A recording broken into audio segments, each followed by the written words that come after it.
Alright, what's going on YouTube? Today I'm doing a little winch trucking. Got a couple frac tanks to bring back here to the yard. Don't need this trailer where I'm going. Frac tank's got wheels. So I'm gonna get this truck pre-trip, get it unhooked from the trailer, and head south to Ratliff. It's about a 2-hour round trip. I'll get some footage of this winch cable rolling and sucking that frac tank up on there, as well as dropping it off. But yeah, let me get this trailer unhooked and this truck fired up, and I'll head on down there.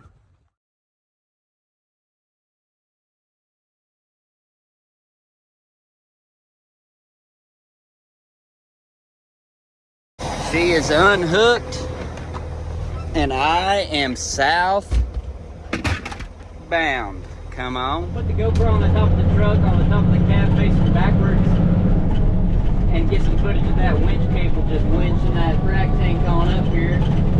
Get her hooked up, get the tires checked, and get on down the road. Stay in your lane there, cowboy. Little Nissan Frontier coming over in my lane. Alright, like I was saying, I'm going to get this GoPro readjusted, get the boots thrown on. Very crucial components in this operation. Boots and hard hat, FRs. I'm sitting here at the entrance about to get up there and see what's going on. Alright, well I guess I'm early to the show. The frac tanks are still washing them out. They ain't ready to be moved yet, so playing the waiting game. Live from the rear of the Peterbilt.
Got it loaded up and northbound, heading back to the yard, back on the open road, the old highway.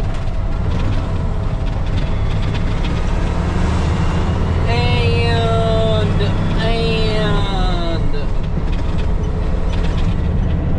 yeah, like I was saying, it took a lot. I had to skid it over a lot before I could get the winch cable unraveled enough to get it pulled back in tight.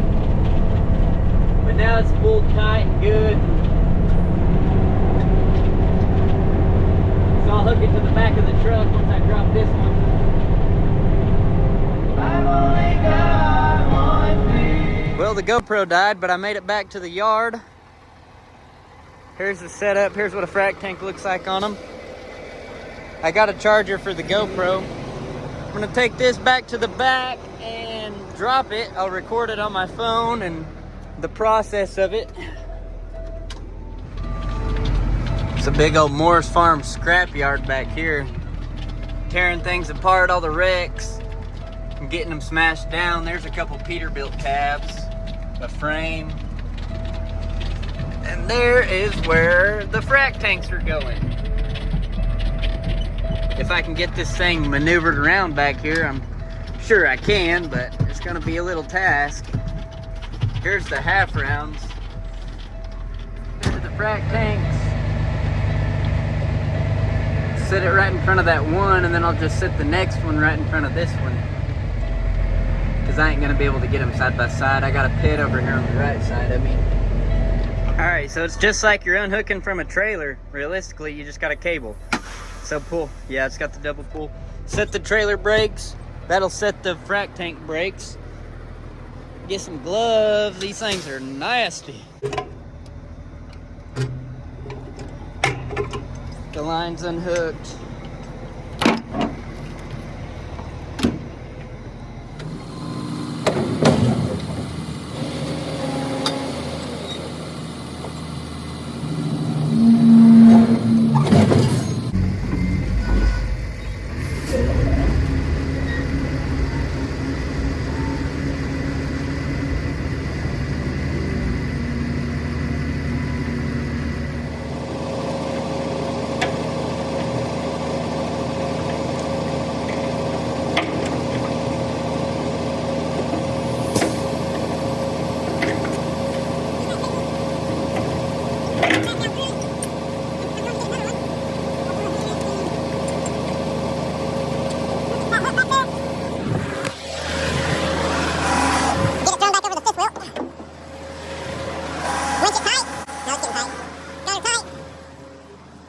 None of this is possible without some of that diesel-o-matic fuel. Come on.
Sure how well y'all can see.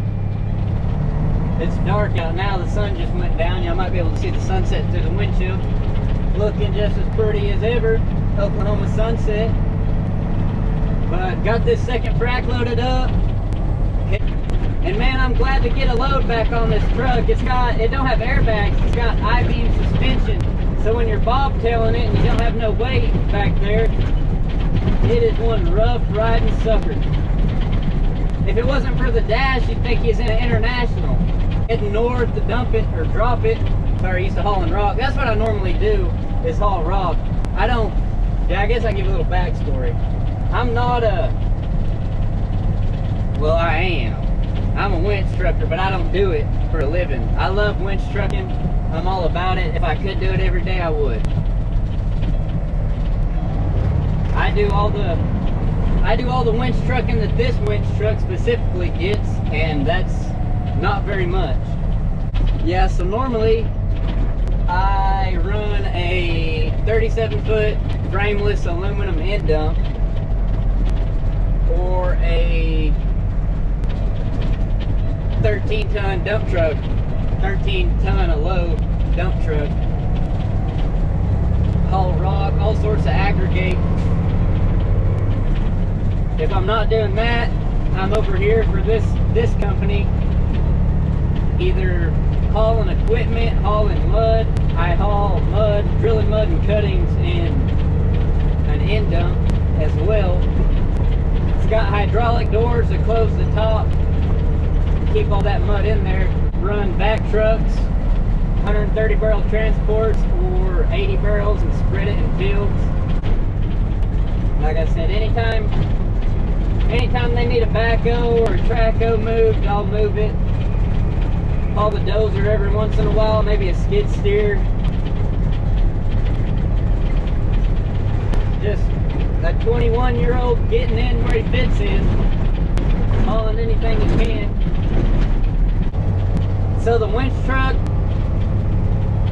I'm working with, I might have said already, but it's a 09 367 Peterbilt. It's got an ISX Cummins and an 18-speed Eaton. It gets the job done, but it ain't no cat. Come on back. We got these frac tanks and our half rounds, and that's what we use the winch truck for. And when we're moving the half rounds, it's oversized, so we got to get a permit route for it and the whole shebang. Today I ran a load in the dump truck this morning, and then got a call and they needed me to come pick these two frac tanks up, so I was all over that. But I'll get the frac tank dropped and then bring the pickup back down to that same rig, and we got a 130 barrel transport there, and that rig's gonna cement the hole. You gonna pass me? Come on around. If you're gonna pass, you ain't got much time. They ain't gonna do it. They want to. But yeah, that rig's gonna cement the hole. We got a 130 barrel transport down here. So I'll get this frac tank dropped and turn around, come back down here, get in that transport and haul them cement returns. All right, folks, made it here with the second frac tank. Pretty dark out, it's about 7:30. It's going right there.